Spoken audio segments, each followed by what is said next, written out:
Om Shanti. Good morning. आज बाबा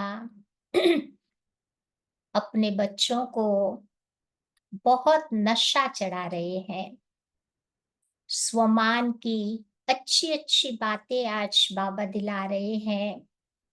और बाबा कहते हैं कि जैसे शरीर को हेल्थी रखने के लिए उसको हेल्थी भोजन की आवश्यकता होती है, ऐसे हमारे मन बुद्धि को भी हेल्थी रखने के लिए उनको भी न्यूट्रिशियस खाना चाहिए। तो आज बाबा बता रहे हैं कि मन बुद्धि को कौन सा भोजन चाहिए। तो बाबा कहते हैं happiness is the best nourishment. खुशी जैसा कोई खुराक नहीं है। जब अंदर से आत्मा, जब अंदर से हमारा मन खुश होता है तो वो खुशी हमारे चेहरे पर, हमारे व्यवहार में, हमारे शब्दों में, हमारे कर्मों में वो प्रत्यक्ष हो जाती है। तो आज बाबा बार बार अटेंशन दिलवा रहे हैं कि शरीर को ठीक रखने के लिए मुझे अपनी आत्मा को रोज ही रोज खुशी का खुराक खिलाते रहना चाहिए। तो ये कहावत क्यों पड़ी है कि nourish happiness is the best nourishment?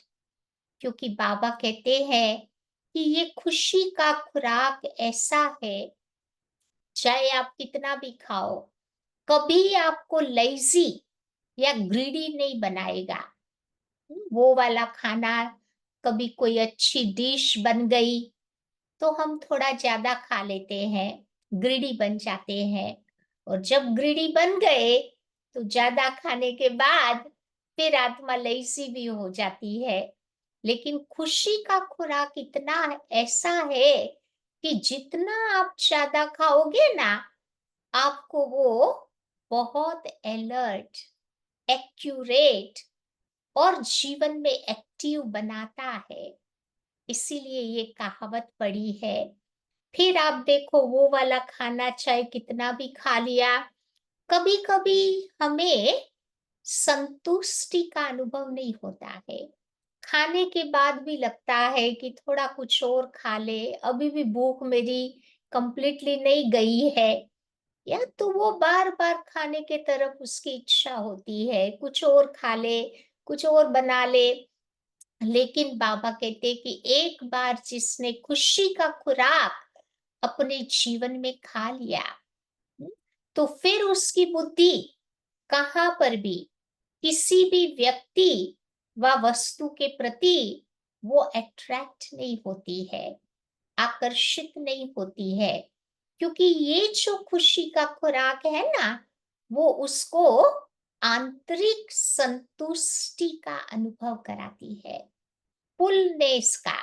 जैसे आत्मा मेरी एकदम तृप्त हो गई, ऐसा अनुभव कराती है। इसीलिए भी कहा जाता है खुशी जैसा कोई खुराक नहीं। फिर बाबा कहते हैं कि ये जो खुशी का खुराक है वो हमारी आत्मा के लिए मेडिसिन का भी काम करता है।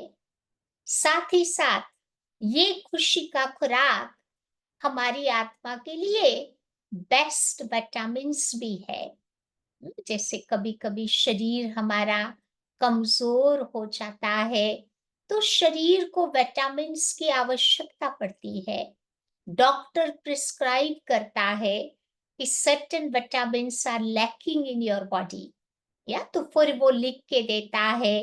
तो उस प्रकार हम विटामिन्स की गोलियां खाते हैं तो शरीर हमारा ठीक हो जाता है। ऐसे ही बाबा कहते हैं कि जब हमारा ज्ञान योग थोड़ा स्लैक हो गया तो फिर हमारी आत्मा कमजोर पड़ जाती है। तो बाबा भी सुप्रीम सर्जन के रूप में हमारी आत्मा को भी विटामिन्स प्रिस्क्राइब करता है। जैसे शरीर के लिए कहते हैं ना, 4 vitamins are the most important one: A, B, C, D. तो आत्मा के लिए भी यही 4 विटामिन्स चाहिए, जो उसको हेल्थी बना देगा, जो कमी है उसको पूर्ण कर देगा। जैसे उस दुनिया में भी वो जो विटामिन्स की गोलियां होती है ना, वो सवेरे खाते हैं, ब्रेकफास्ट के बाद ले लेते हैं, तो सारा दिन उसका असर रहता है। तो बाबा भी कहते हैं कि बाबा हमें जो प्रिस्क्राइब करते हैं विटामिन्स, वो भी सवेरे सवेरे ही खाने हैं, तो सारा दिन उसका नशा चढ़ा हुआ रहेगा। तो आइए देखते कौन कौन से विटामिन्स बाबा हमें खाने के लिए रोज मुरली में कहते हैं। तो पहला विटामिन है विटामिन ए। ए मीन्स मुझे इस ब्राह्मण जीवन में आत्मा कॉन्शियस बन करके रहना है। रोज बाबा सुनाते ना मुरली में कि बच्चे आत्म अभिमानी बनो, शरीर का भान छोड़ते जाओ, क्योंकि जिस बाबा से हमें मिलना है वो बाबा बॉडीलेस है, तो हमें भी आत्माभिमानी बनना पड़ेगा, तब तो बाबा के साथ मिलन होगा ना हमारा। तो विटामिन ए मीन्स आत्मा कॉन्शियस। विटामिन बी, उस दुनिया में भी देखो बी ग्रुप को बहुत बड़ा माना जाता है, और काफी उसमें विटामिन्स इस ग्रुप में आते हैं। तो यहाँ पर भी vitamin B is a very important one. B means बाबा कॉन्शियस, सोल कॉन्शियस बन करके फिर बाबा के साथ हम कनेक्ट हो जाते हैं, तो हमारी आत्मा की बैटरी चार्ज होनी शुरू हो जाती है, अंदर में शक्ति भरती जाती है। फिर तीसरा है विटामिन सी। सी माना साइकिल कॉन्शियस, क्योंकि जो बाबा ने हम बच्चों को पूरे साइकिल का ज्ञान दिया है ना, सतयुग, त्रेता, द्वापर, कलयुग, संगम युग, तो इस साइकिल को हमें धीरे धीरे घुमाना है। न केवल घुमाना है, परंतु बाबा कहते उसका अनुभव भी करते जाना है। तो जितना जितना हम अनुभव करते जाएंगे, उतना उतना हम एंजॉय कर पाएंगे। जैसे सतयुग में देवी देवताएं होते हैं, कैसे वो रहते हैं, कैसे उनका बिहेवियर होता है, कैसे लोगों के साथ इंटरेक्ट करते हैं। न केवल सोचना है, बट विजुलाइज करते जावे, तो फिर वो साइकिल घुमाना हमारे लिए इंटरेस्टिंग बन जाएगा। फिर विटामिन डी। डी माना ड्रामा कॉन्शियस। कोई भी परिस्थिति हमारे लाइफ में आती है ना, तो कई बार हम क्या करते हैं कि उस परिस्थिति की गहराई में चले जाते हैं कि ये बात मेरे सामने क्यों आई, कब आई, कैसे आई, नहीं आनी चाहिए थी, ये गलत हो गया, पूरा उसका पीएचडी कर देते हैं, पूरी उसकी गहराई में जाके टाइम एनर्जी वेस्ट कर देते हैं। लेकिन ड्रामा कॉन्शियस माना पहले भी ये बात आई थी मेरे सामने, अभी भी आई है, nothing new, so I only have to apply that, कि भाई पास्ट इज पास्ट, उसके बारे में सोच करके मुझे अपनी एनर्जी को वेस्ट नहीं करना है। ये हो गया ड्रामा कॉन्शियस। फिर आप देखो जब खाना खाते हैं ना, तो हम मेक श्योर करते हैं कि उसमें सब प्रकार की चीजें हो। रोज एवरीडे डाइट में protein is very important thing. अगर प्रोटीन नहीं होगा तो बॉडी कोलैप्स हो जाएगी। तो बाबा भी कहते हैं कि मेरी आत्मा के लिए प्रोटीन है, वो है पवित्रता। जितनी जितनी क्लेanलीनेस, पवित्रता है मेरे जीवन में, उतना उतना बाबा कहते हमारा योगी जीवन लास्ट लॉन्ग रहेगा, लंबे समय तक निर्विघ्न बन करके रहेगा। तो प्यूरिटी का प्रोटीन होना अति आवश्यक है। फिर खाने में कहते कार्ब्स भी चाहिए, कार्बोहाइड्रेट भी चाहिए। स्पेशली ये विंटर में तो आप देखते हो ना, अगर कार्ब्स नहीं खाओगे तो बॉडी हीट नहीं पैदा करेगी, ज्यादा ठंडी लगती रहेगी। तो carbs is also very important. तो आत्मा के लिए कार्बोहाइड्रेट कौन सा है? वो है सेवा। ब्राह्मण बिना खाना खाने रह सकते हैं, लेकिन बिना सेवा किए ब्राह्मण नहीं रह सकते। लौकिक ब्राह्मण भी देखो, जब तक गीता का पाठ नहीं करे उसको चैन नहीं पड़ेगा। तो हम तो सच्चे सच्चे ब्राह्मण है ना, सच्ची सच्ची गीता का ज्ञान सुनाते हैं। या तो बाबा कहते हैं काब्स हो गई सर्विस। फिर आप देखो खाने में वो मिनरल्स चाहिए। मसाले, सारी दुनिया में सबसे ज्यादा मसाले कौन यूज करते हैं? भारतवासी यूज करते हैं। तरह तरह के मसाले होते हैं, और यही मसाले हमारे भोजन को टेस्टी बना देते हैं, स्वादिष्ट बनाते हैं। तो बाबा कहते मेरे जीवन में कौन से मिनरल्स चाहिए?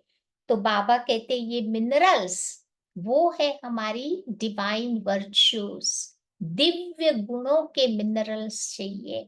तो मेरा जीवन एंजॉयबल बन जाएगा, इंटरेस्टिंग बन जाएगा।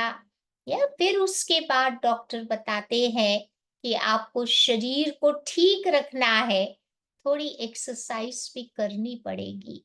जितनी जितनी एक्सरसाइज को हम इम्पोर्टेंस देते हैं, उतना उतना शरीर में ब्लड या चलता रहेगा, तो बॉडी हमारी ठीक रहेगी। अगर उसको नई एक्सरसाइज दिया बॉडी को, तो बॉडी बाबा कहते इतनी अच्छी तरह से काम नहीं करेगी। तो उसी प्रकार आत्मा को कौन सी एक्सरसाइज चाहिए? तो बाबा कहते अलग अलग ड्रिल करते रहो। कभी परम धाम का अनुभव करे, कभी सूक्ष्म वतन का अनुभव करे, या कभी कभी 5 स्वरूपों का अनुभव करे, कभी मधुबन में बुद्धि से जा करके 4 धाम की यात्रा करके आवे। तो ये एक्सरसाइज हमारे मन बुद्धि को चाहिए। और देखो हमारे जो हेल्थ भगत है ना आज की दुनिया में, बड़ी बड़ी एडवर्टाइजमेंट करते हैं कि certain type of food is called complete food. उसमें सारे विटामिन्स भी है, उसमें कार्ब्स भी है, प्रोटीन भी है, मिनरल्स भी है। या तो उसको वो लोग कंप्लीट फूड मानते हैं, और वो कंप्लीट फूड हमारे शरीर को हेल्थी बना देगा। तो बाबा आज बता रहे हैं कि मेरी आत्मा के लिए कंप्लीट फूड कौन सा है? तो वो है बाबा की मुरली। देखो बाबा की मुरली में सब चीजें आपको मिल जाएगी। या तो इसीलिए जितना जितना हम बाबा की मुरली के पर अटेंशन रख करके चलते चलेंगे, रोज आत्मा को वो खाना सवेरे सवेरे खिलाते रहेंगे। क्योंकि उस दुनिया में भी कहते हैं कि breakfast is our first meal after fasting. तो वो हमारे शरीर के लिए अति आवश्यक है। तो ये आत्मा के लिए भी ये भोजन सवेरे सवेरे खिलाना अति आवश्यक है। तो बाबा कहते ये कंप्लीट फूड हमारी आत्मा को एकदम हेल्थी और हैप्पी बना देगा। तो आज बाबा यही बता रहे हैं कि इसीलिए कहा गया है कि खुशी जैसी कोई खुराक नहीं। Happiness is the best nourishment. तो आइए सुनते हैं आज की बाबा की मुरली, 5 जून की। तो बाबा कहते हैं मीठे बच्चे, तुम साहेब जादे सो सहजादे बनने वाले हो। साहेब जादे यानी साहेब के बच्चे, भगवान को साहेब भी कहते हैं ना। तो वो सहजादे प्रिंस बनने वाले हो। तुम्हें किसी भी चीज की इच्छा नहीं रखनी है, किसी से कुछ भी मांगना नहीं है। कोई इच्छा नहीं रखो, अपने आप चीजें आती जाएगी। प्रश्न है तबीयत को ठीक रखने के लिए कौन सा आधार नहीं चाहिए? तबीयत को ठीक रखने के लिए कौन सा आधार नहीं चाहिए? तो बाबा कहते हैं, कई बच्चे समझते हैं कि वैभवों का आधार जिस पर तबीयत हमारी ठीक रहेगी, मटेरियल ऑब्जेक्ट, वो हमारे शरीर को ठीक नहीं रखेंगे। नहीं, कोई कहाँ हेल्थ क्लब में चले जाते हैं, कोई किधर चले जाते हैं, कहते हैं तबीयत ठीक हो जाएगी। हो जाती है, लेकिन टेम्पररी, थोड़े टाइम के लिए। परंतु बाबा कहते हैं, बच्चे, यहाँ तुम्हें वैभवों की कोई इच्छा नहीं रखनी चाहिए। ये वैभवों से तुम्हारी तबीयत ठीक नहीं होगी। तबीयत ठीक रखने के लिए क्या चाहिए? हम्म? याद की यात्रा चाहिए। तभी तो कहा जाता है ना कि खुशी जैसा कोई खुराक नहीं। तुम खुश रहो, नशे में रहो, और यज्ञ में दधीची ऋषि के मिसल अपनी हड्डियां दो, तो तुम्हारी तबीयत ठीक हो जाएगी। लोग कंप्लेन करते हैं ना, आज मेरा हाथ नहीं चलता, पाँव नहीं चलता, आज मेरा शरीर नहीं चलता। तो आज बाबा युक्ति बताते हैं कि जितना जितना शरीर तुम बाबा की सेवा में लगाओगे, उतना उतना बाबा कहते शरीर हमारा हेल्थी हो जाएगा। जो चीज यज्ञ में लगी, बाबा कहते वो अच्छी बन जाएगी। अगर मैंने अपना तन लगाया तो तन मेरा हेल्थी हो जाएगा। अगर मैंने मेरा मन बाबा के कार्य में लगाया तो मेरे मन की कोई मेंटल बीमारी मेरे को नहीं होगी। या मन बाबा मेरा एकदम हेल्थी रखेगा। अगर बाबा के कार्य में मैंने धन को यूज किया तो मुझे अपने जीवन में कभी भी धन की तकलीफ नहीं होगी। अगर मैंने अपनी विशेषताओं को बाबा के कार्य में लगाया तो मेरे जीवन की विशेषताएं बढ़ती जाएगी।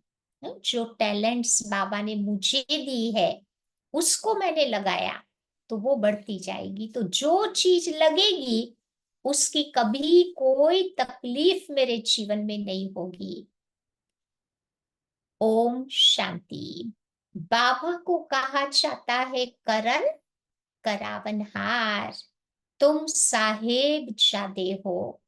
तुम्हारा इस सृष्टि में ऊंचे ते ऊंचा पोजीशन है। अभी तो कितने ऊंचे हैं ना, डायरेक्ट भगवान के बच्चे हैं हम।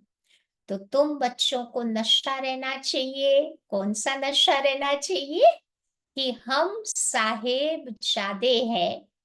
साहेब की मत पर अब फिर से अपना राज्य भाग्य स्थापन कर रहे हैं। ये भी किसी की बुद्धि में याद नहीं रहता। बाबा सभी सेंटर्स के बच्चों के लिए कहते हैं, अनेक सेंटर्स है, अनेक बच्चे आते हैं। हर एक की बुद्धि में सदैव ये बात याद रहे। कौन सी बात याद रहे? कि हम बाबा की श्रीमत पर फिर से विश्व में शांति सुख का राज्य स्थापन कर रहे हैं। सुख और शांति, ये दो ही तो अक्षर याद करने हैं ना। तुम बच्चों को कितना ज्ञान मिलता है। तुम्हारी बुद्धि कितनी विशाल होनी चाहिए। इसमें जामड़ी बुद्धि नहीं चल सकती। जामड़ी बुद्धि माना थिक इंटेलेक्ट, इसीलिए ब्रॉड इंटेलेक्ट चाहिए। अपने को साहेब जादे समझो तो पाप खत्म हो जाएंगे। बहुत है जिनको सारा दिन बाबा की याद नहीं रहती। बाबा कहते कि तुम्हारी बुद्धि डल क्यों हो जाती है? क्यों सारा दिन बाबा याद नहीं आता?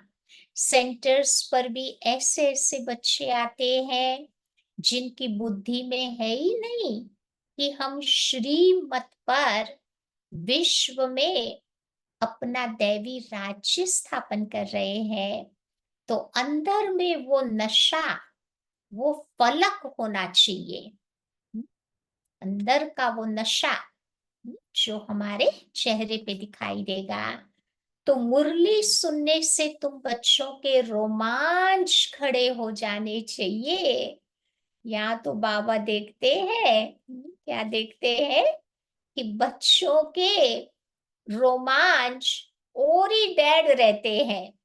इतने खड़े नहीं हो जाते हैं, बाबा कहते और ही डेड हो जाते हैं। नहीं, कभी नींद का झुटका आ गया तो कभी बुद्धि हमारी स्थिर नहीं रहती है, कभी उबासी लेते हैं, तो ये हो गया रोमांच, डेड हो जाना। अब ढेर बच्चे हैं जिनकी बुद्धि में ये याद नहीं रहता कि हम श्रीमत पर बाबा की याद से विकर्म विनाश कर अपनी राजधानी स्थापन कर रहे हैं। रोज बाबा समझाते हैं। क्या समझाते हैं? कि बच्चे, तुम वॉरियर्स हो, रावण पर जीत पाने वाले हो। बाबा तुम्हें मंदिर लायक बनाते हैं, परंतु इतना नशा व खुशी बच्चों को रहती थोड़ी है। बस कोई चीज नहीं मिलती तो बच्चे रूठ पड़ेंगे। बाबा को तो वंडर लगता है कभी कभी बच्चों की अवस्था पर। छोटे छोटे बच्चे रूठ जाते हैं ना छोटी छोटी बातों में। ऐसे बाबा कहते कभी कोई परिस्थिति आई तो रूठ गए, कभी किसी ने ठीक से नहीं बात की तो रूठ जाते हैं। तो छोटी छोटी बातों में रूठना, ये बाबा कहते अच्छी बात नहीं। माया की जंजीरों में फिर फंस पड़ते हैं। तुम्हारा मान, तुम्हारी कारोबार, तुम्हारी खुशी वंडरफुल होनी चाहिए। तुम्हारा मान, कारोबार और खुशी वंडरफुल होनी चाहिए। जो मित्र संबंधियों को नहीं भूलते हैं, वो कभी बाबा को याद नहीं कर सकेंगे। क्यों तकलीफ होती है बाबा को याद करने की? क्योंकि बुद्धि और जगह पर लटकी अटकी है। फिर बताओ वो क्या पद पाएंगे? तो वंडर लगता है ना। तो तुम बच्चों में तो बड़ा नशा होना चाहिए। अपने को साहेब जादे समझो तो कुछ भी मांगने की परवाह नहीं रहेगी। हम भगवान के बच्चे हैं। भगवान के बच्चे थोड़े मांगते हैं। बाबा तो हमको इतना अथाह खजाना देते, जो 21 जन्म तक कुछ भी मांगने का नहीं है। तो इतना नशा बच्चों को रहना चाहिए ना। परंतु कभी कभी बुद्धि डल हो जाती, जामड़ी बुद्धि हो जाती। आज बाबा को ये शब्द अच्छा लग गया है, जामड़ी बुद्धि, थिक इंटेलेक्ट। तुम बच्चों की बुद्धि तो 7 फुट लंबी होनी चाहिए। क्योंकि इतना ज्ञान योग करते हैं ना, बुद्धि कितनी हमारी साफ होती जाती है, शुद्ध होती जाती है। 7 फुट लंबी होनी चाहिए। मनुष्य की लंबाई अधिक से अधिक 6 या 7 फीट होगी। तो बाबा बच्चों को कितना उल्लास में लाते हैं। तुम साहेब जादे हो। दुनिया के लोग तो देखो कुछ भी नहीं समझते, उनको तुम समझाते हो। कि सिर्फ तुम ये समझो कि हम बाप के सामने बैठे हैं, बाबा को याद करते रहेंगे तो क्या होगा?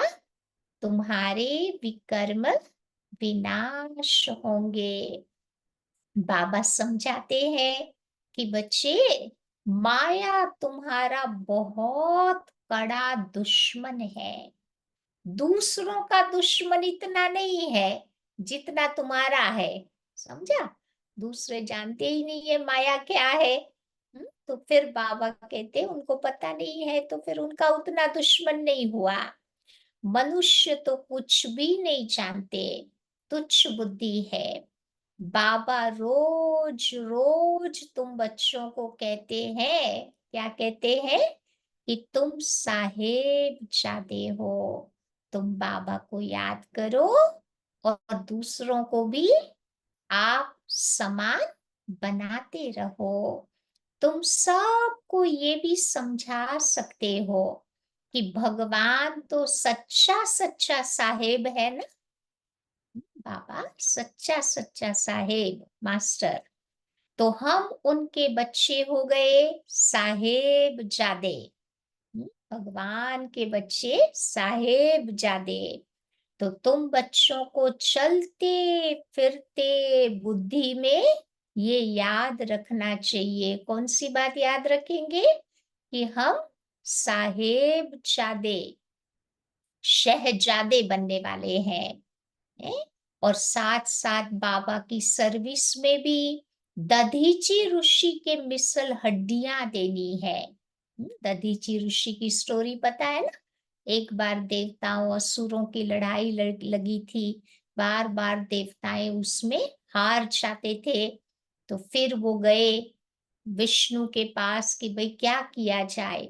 तो फिर इन्होंने इनको गाइड किया कि धरती पर दधीची ऋषि है, वो बहुत गहन तपस्या कर रहे हैं। अगर दधीची ऋषि अपने शरीर की हड्डियां आपको देते हैं, उन उनसे अगर आप वेपन्स बनाओगे, शस्त्र, तो उन शस्त्रों से असुरों का संहार हो सकता है। या तो फिर देवताएं गए दधीची ऋषि के पास, वहां जाकर के उनको बात बताई। तो दधीची ऋषि कहते कहते हैं कि मुझे इस यज्ञ में हम्म, अपना शरीर में स्वाहा करके आपको हड्डियां दे सकता हूँ, कोई प्रॉब्लम नहीं है। फिर उसने यज्ञ रचा और एक एक अपने अंग को उसमें डालते गए। या फिर देवताओं ने सारी हड्डियों को इकट्ठा किया, फिर उसमें से शस्त्र बनाए, तब जाकर के असुरों के पर विजय प्राप्त हुई। तो ये कहानी लिख दी है, लेकिन बाबा कहते उसका मतलब ये है कि जिस शरीर से हमने गलत काम किया है, उस शरीर को मुझे बाबा के कार्य में यूज करना है। इस यज्ञ में उसको स्वाहा करना है, तब जाकर के माया पर हम विजय प्राप्त कर सकते हैं। तो बाबा कहते सर्विस में दधीची ऋषि के मिसल अपनी हड्डियां देनी चाहिए। यहाँ तो हड्डी देना तो क्या, और ही कोई कोई को अथाह सुख वैभव चाहिए। कोई कोई का शरीर बहुत डेलिकेट होता है ना, तो शरीर से इतनी सेवा नहीं कर सकते। अब तबीयत कोई इन चीजों से थोड़ी अच्छी होगी। तबीयत के लिए तो चाहिए याद की यात्रा, वो अंदर में खुशी रहनी चाहिए कि अरे हम तो कल्प कल्प माया से हारते आए हैं, अभी हम माया पर जीत पाते हैं। और बाबा आकर के तुम बच्चों को जीत पहनाते हैं। अभी भारत में देखो कितना दुख है, अथाह दुख देने वाला है रावण। वो लोग समझते हैं कि एरोप्लेन है, मोटरें, महल आदि है, बस यही तो स्वर्ग है। लेकिन ये नहीं समझते कि ये दुनिया ही अब तो खलास होनी है। लाखों करोड़ों खर्चा करते, डैम शादी बनाते, लड़ाई का सामान भी कितना ले रहे हैं। देखते हैं ना, न्यूक्लियर वेपन्स कितने इकट्ठे कर रहे हैं। एक दो का खात्मा करने वाले हैं ये सब, निधन के हैं, कितना लड़ाई झगड़ा करते हैं जो बात मत पूछो। कितना किचड़ा लगा पड़ा है। इसको ही तो नर्क कहा जाता है ना। स्वर्ग की तो महिमा अपरंपार है। बड़ौदा की महारानी से पूछो कि महाराजा कहाँ गया, तो कहेगी क्या कहते दुनिया में, स्वर्गवासी हुआ। अब स्वर्ग कहाँ किसको जाता है, कोई नहीं जानता। कितना घोर अंधियारा है। तुम बच्चे भी पहले थे घोर अंधियारे में। अब बाबा कहते हैं कि तुमको आकर के मैं ईश्वरीय बुद्धि देता हूँ, तो अपने को ईश्वरीय संतान, साहेब जादे समझो। आज बार बार बाबा ये स्वमान याद दिला रहे हैं। कुछ भी काम करते अपने को साहेब जादे समझो। साहेब बैठ करके तुमको पढ़ाते हैं, किस लिए? शहजादा बनाने के लिए, प्रिंस बनाने के लिए। तो बाबा कहावत भी सुनाते हैं ना कि रीढ़ क्या जाने, सुरमंडल के साज। रीढ़ माने जो भेड़ बुद्धि होती है ना, अंधश्रद्धा वाले, वो इन बातों को नहीं समझते। अभी तुम समझते हो कि मनुष्य भी सब भेड़ बकरियों की तरह है, कुछ भी नहीं जानते। क्या क्या बैठ उपमा करते हैं। तुम्हारी बुद्धि में तो आदि मध्य अंत का रास है। अच्छी रीति याद करो कि हम विश्व में सुख शांति स्थापन कर रहे हैं। जो बच्चे मददगार बनेंगे वही तो उच्च पद पाएंगे। वो भी तुम देखते हो कि कौन कौन बच्चे बाबा के मददगार बनते हैं। अपनी दिल से हरेक पूछे कि हम क्या कर रहे हैं। दूसरे क्या करते वो नहीं चेक करना है, हम क्या कर रहे हैं। हम भेड़ बकरी तो नहीं है। मनुष्यों में अहंकार देखो कितना है। गुर गुर करने ही लग पड़ते हैं। बंदर करता है ना गुर गुर, तो ऐसे बाबा कहते अपनी बड़ाई करते ही रहते हैं। तुम बच्चों को तो बाबा की याद रहनी चाहिए। तुम्हें बाबा की सर्विस में अपनी हड्डियां देनी है। किसी को नाराज नहीं करना है, न कभी तुम्हें नाराज होना है। अहंकार भी नहीं आना चाहिए कि हम तो ये करते हैं। कई बार अहंकार आ जाता है ना कि अगर मैं नहीं होंगी तो बाबा क्या करेगा, मेरे अलावा तो वो सेवा ये हो ही नहीं सकती। तो बाबा कहते नहीं, अहंकार भी नहीं करना है, क्योंकि ये भगवान का कार्य है। किसी को भी बाबा तो निमित्त बना के अपना कार्य करवा लेगा। तो बाबा कहते ये भी नहीं सोचो हम इतने होशियार है। ये ख्याल आना भी देह अभिमान है। उसकी चलन ही ऐसी हो जाती जो फिर उसको शर्म आएगी। नहीं तो तुम्हारे जैसा सुख कोई को नहीं हो सकता। ये बुद्धि में याद रहे तो तुम बच्चे चमकते रहो। सेंटर्स में भी कोई अच्छे महारथी है, कोई घोड़े सवार है, कोई प्यादे भी है। महारथी बाबा उसको कहते हैं कि जो ज्ञान को प्रैक्टिकल जीवन में लाते हैं। घोड़े सवार वो है जो प्लेन्स ही बनाते रहते हैं, और प्यादे उनको बाबा कहते जो प्लेन्स भी नहीं बनाते। तो इसमें बड़ी विशाल बुद्धि होनी चाहिए। देखो कैसी कैसी ब्राह्मणियां हैं। कोई कोई तो बाबा की बहुत अच्छी मददगार है।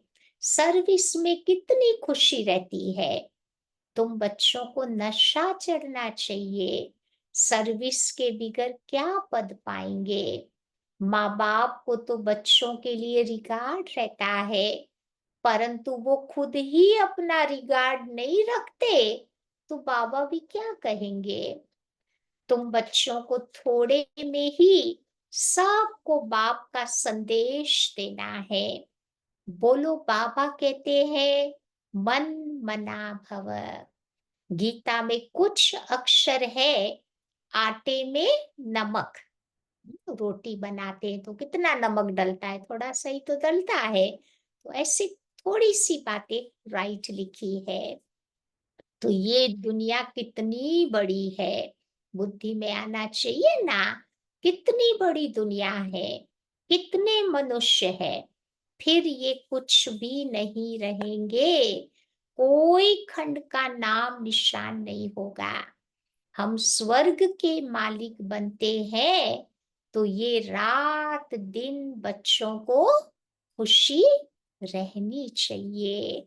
नॉलेज तो बहुत सहज है, समझाने वाले बड़े रमूजबाज होने चाहिए ना। बहुत सीरियस होके बाबा का ज्ञान नहीं सुनाओ। हाँ, बाबा कहते रमणीकता से सुनाओ। तो खुद भी एंजॉय करे ज्ञान को, दूसरे भी करे। अनेक प्रकार की युक्तियां हैं।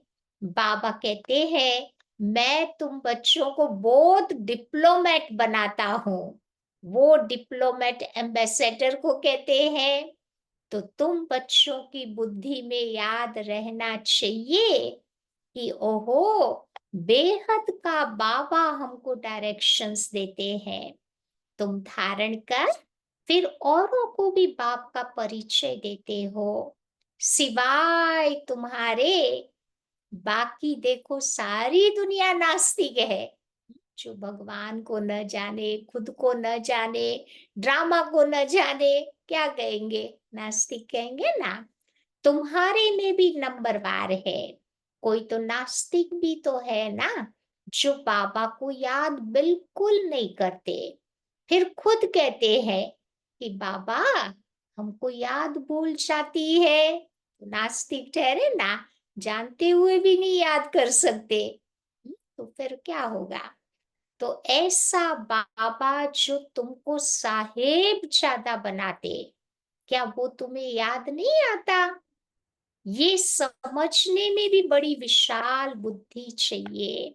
बाबा कहते हैं मैं हर 5,000 वर्ष के बाद आता हूँ और तुम्हारे द्वारा ही आकर कार्य कराता हूँ। तुम वॉरियर्स कितने अच्छे हो, वंदे मातरम तुम गाए जाते हो। तुम ही पूज्य थे, फिर बाद में पुजारी बने हो। तो अब श्रीमत पर फिर से पूज्य बन रहे हो। तो तुम बड़ों का बड़ा शांति से सर्विस, तुम बच्चों को बड़ा शांति से सबकी सर्विस करनी चाहिए। तुम्हें अशांति नहीं होनी चाहिए। अगर हमें अशांति हो गई तो फिर कैसे शांति का अनुभव कराएंगे? जिनकी रग रग में भूत भरे हुए हैं, वो क्या पद पाएंगे? विकारों के भूत बाबा कहते हैं। लोभ भी तो बड़ा भूत है ना। बाबा सब देखते रहते हैं, हरेक की चलन कैसी है। बाबा कितना नशा चढ़ाते हैं, फिर भी देखो कोई कोई तो सर्विस नहीं करते, सिर्फ खाते पीते रहते। तो फिर 21 जन्म उनको जाकर के सर्विस करनी पड़ेगी। दास दासियां भी तो बनेंगे ना। पिछाड़ी में बाबा कहते तुमको सब साक्षात्कार होगा। अब दिल पर तो सर्विसेबल बच्चे ही चढ़ेंगे। तो तुम्हारी सर्विस ही ये है। कौन सी सेवा करते हैं? किसी को अमर लोक का वासी बनाना। बाबा बच्चों को बहुत हिम्मत दिलाते हैं कि बच्चे धारणा करो। देह अभिमानियों को धारणा नहीं हो सकती। तुम जानते हो बाबा को याद कर हम वैश्यालय से शिवालय में जाते हैं। तो ऐसा बन करके भी दिखाना चाहिए ना। बाबा तो चिट्ठियों में भी लिखते हैं कि हे मेरे लाडले लाडले रूहानी साहेब जादों। तो अब श्रीमत पर भी चलेंगे, महारथी बनेंगे, तो साहेब जादे जरूर बनेंगे। एम ऑब्जेक्ट भी ये है। एक ही सच्चा सच्चा बाबा तुमको सब बातें अच्छी तरह से समझा रहे हैं। अब सर्विस कर औरों का भी कल्याण करते रहो। जितना दूसरों का करते रहेंगे, अपना अपने आप होता रहेगा। योग बल नहीं होता, तो फिर इच्छाएं होती है कि ये चाहिए, वो चाहिए, फिर वो खुशी भी नहीं रहती। कहा जाता है ना कि खुशी जैसी कोई खुराक नहीं। तो साहेब जादो को तो बहुत खुशी होनी चाहिए ना। इतने ऊंचे बाबा के बच्चे, तो कितनी खुशी होनी चाहिए। वो नहीं है तो फिर अनेक प्रकार की बातें आती। अरे बाबा तुमको विश्व की बादशाही दे रहे हैं, बाकी और क्या चाहिए। हरेक अपनी दिल से पूछे कि हम इतने मीठे बाबा की क्या सर्विस करते हैं। बाबा कहते हैं सबको मैसेज देते जाओ। कौन सा मैसेज देते जाएंगे कि साहेब आया हुआ है, वास्तव में तुम सब ब्रदर्स हो। सब कहते हैं कि हम सब भाई भाई को मदद करनी चाहिए, इस ख्याल से भाई को देते हैं। यहाँ तो बाबा कहते हैं तुम सब एक बाप के बच्चे, आपस में भाई भाई हो। तो बाबा है स्वर्ग की स्थापना करने वाला। बाबा हेवन बनाते हैं बच्चों के द्वारा। तो सर्विस की युक्तियां भी बाबा बहुत समझाते हैं। मित्र संबंधियों को भी समझाना है कि देखो बच्चे विलायत में है, वो भी तो सर्विस कर रहे हैं ना। दिन प्रतिदिन आफतें देख करके लोग समझेंगे कि मरने से पहले बाबा से वर्षा ले ले। तो बच्चे अपने मित्र संबंधियों को भी उठा रहे हैं। बाबा ने बच्चों को साहिब जादे का आज कितना अच्छा टाइटल दिया। याद रखेंगे ना आज हम साहेब जादे। तो अपने को देखना चाहिए, अगर हम बाबा की सर्विस नहीं करेंगे तो क्या बनेंगे। अगर कोई ने जमा किया, वो खाते खाते चुप तो हो गया, तो और ही उनके खाते में चढ़ता है ना। थोड़ा सर्विस किया, जितना किया उतना यूज कर लिया, तो खाता खाली हो गया ना। तो बाबा कहते सर्विस करने वाले बच्चों को कभी भी ये ख्याल न आए कि हमने इतना ज्ञान दिया। उनसे सबकी परवरिश होती है, इसीलिए मदद करने वालों की भी खातिरी की जाती है। समझना चाहिए कि वो भी खिलाने वाले हैं। रूहानी बच्चे तुमको खिलाते हैं, तो तुम बच्चे फिर उनकी सेवा करते हो। तो ये हिसाब है ना। तो मनसा वाचा कर्मणा, उन्होंने सेवा ही नहीं करेंगे तो फिर बाबा कहते अंदर में खुशी कैसे रहेगी। कुछ न कुछ तो बाबा की सेवा में लगाना पड़ेगा ना, तब खुशी रहेगी। शिव बाबा को याद कर भोजन बनाते हैं, उनको ताकत बहुत मिलती। तो दिल से पूछना है कि हम सबको राजी करते हैं। महारथी बच्चे तो देखो कितनी सर्विस कर रहे हैं। बाबा रेगजीन पर भी चित्र बनवाते हैं। ये वाले चित्र कभी टूटेंगे फूटेंगे नहीं। नहीं, वो रेगजीन पर बनाते थे ना पहले हमारे चित्र। तो बाबा के बच्चे बैठे हैं, आप ही भेज देंगे। बाबा फिर पैसे कहाँ से लाएंगे। ये तो सब सेंटर्स देखो कैसे चलते हैं। बाबा के बच्चे ही सारे सेंटर्स को चलाते हैं। नहीं, घर को हम चलाते हैं तो देखते ना कितना खर्चा तो होता है ना। तो ऐसे ये सेंटर्स भी बाबा के बच्चे ही तो मिल करके उसको भी चलाते हैं। शिव बाबा कहते हैं मेरे पास तो कौड़ी भी नहीं है।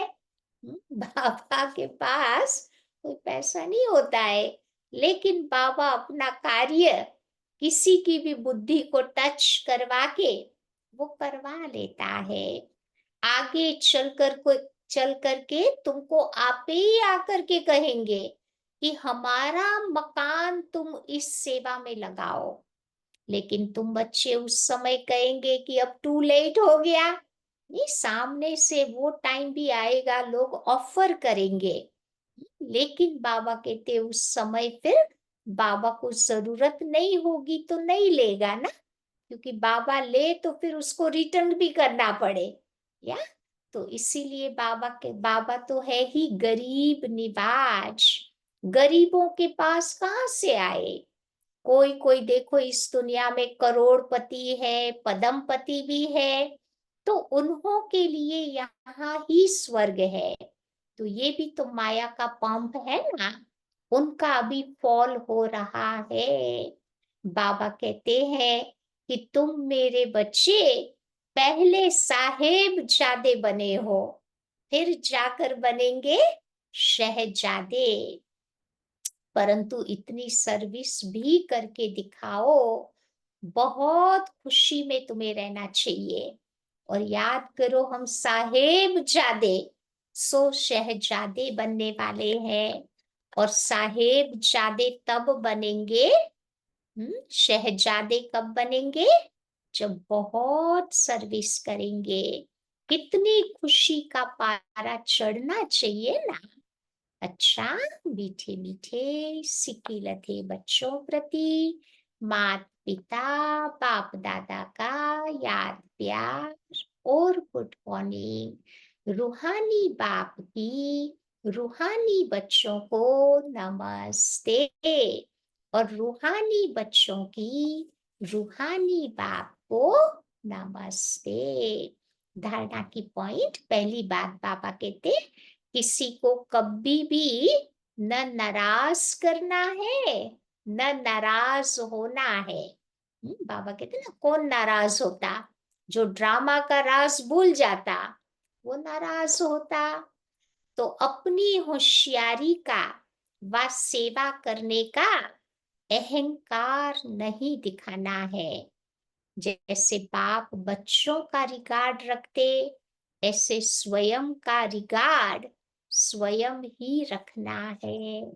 दूसरी बात, योग बल से अपनी सब इच्छाएं समाप्त करनी है।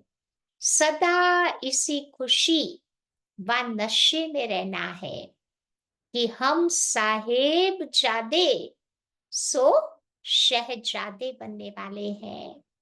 सदा शांति में रहकर सर्विस करनी है। और रग रग में जो भूत भरे हुए हैं, उनको निकाल देना है। आज का वरदान है, ब्राह्मण जीवन में बाप द्वारा लाइट का ताज प्राप्त करने वाली महान भाग्यवान आत्मा भव। संगम युगी ब्राह्मण जीवन की विशेषता है पवित्रता, और पवित्रता की निशानी है लाइट का ताज। नहीं, वो दिखाते ना, देवताओं को डबल ताज दिखाते हैं, एक लाइट का होता, एक रतन जड़ीत। तो लाइट का ताज वो पवित्रता की निशानी है। तो लाइट का ताज है जो हर ब्राह्मण आत्मा को बाप के द्वारा प्राप्त होता। पवित्रता की लाइट का ये ताज उस रतन जड़ित ताज से अति श्रेष्ठ है। महान आत्मा, परमात्मा भाग्यवान आत्मा, ऊंचे ते ऊंची आत्मा की ये ताज निशानी है। तो बाप दादा हरेक बच्चे को जन्म से पवित्र भव का वरदान देते हैं, जिसका सूचक है लाइट का ताज। स्लोगन, बेहद की वैराग्य वृत्ति द्वारा इच्छाओं के वश परेशान आत्माओं की परेशानी को दूर करो। लोगों की परेशानी को दूर करने के लिए हमें बाबा कहते बेहद का वैरागी बनना पड़ेगा। आज की बाबा की अव्यक्त इशारे की पॉइंट है, कर्म अर्थात व्यवहार, योग अर्थात परमार्थ, परमार्थ अर्थात परम पिता की सेवा अर्थ। तो व्यवहार और परमार्थ दोनों साथ साथ रहे। लौकिक का भी काम करो, साथ साथ अलौकिक। बाबा को भी साथ रखकर उसकी भी सेवा करो। इसको कहा जाता है श्रीमत पर चलने वाले कर्मयोगी। मैं सिर्फ व्यवहारी नहीं, लेकिन व्यवहारी और परमार्थी, अर्थात जो कर रहा हूं वो ईश्वरीय सेवा के अर्थ कर रहा हूं। इस स्मृति से एक ही तन के द्वारा एक ही समय मन और धन की डबल कमाई होती रहेगी। जो भी काम करो बाबा की याद में किया काम, तो बाबा कहते हैं डबल कमाई होगी, स्थूल और सूक्ष्म, विनाशी और अविनाशी। ठीक, तो आज क्या याद रखेंगे सारा दिन? हम कौन है? साहेब जादे। सो शहजादे बनने वाले बाबा के बच्चे हैं। और आज सारा दिन क्या करेंगे? खुशी का खुराक खाते रहेंगे। आज कोई भी ऐसी बात नहीं आवे जो हमें दुखी करे। तो सारा दिन ये खुशी का खुराक खाते रहेंगे और साथ साथ खिलाते भी रहेंगे। समझा? तो ये थी आज की बाबा की प्यारी सी मुरली।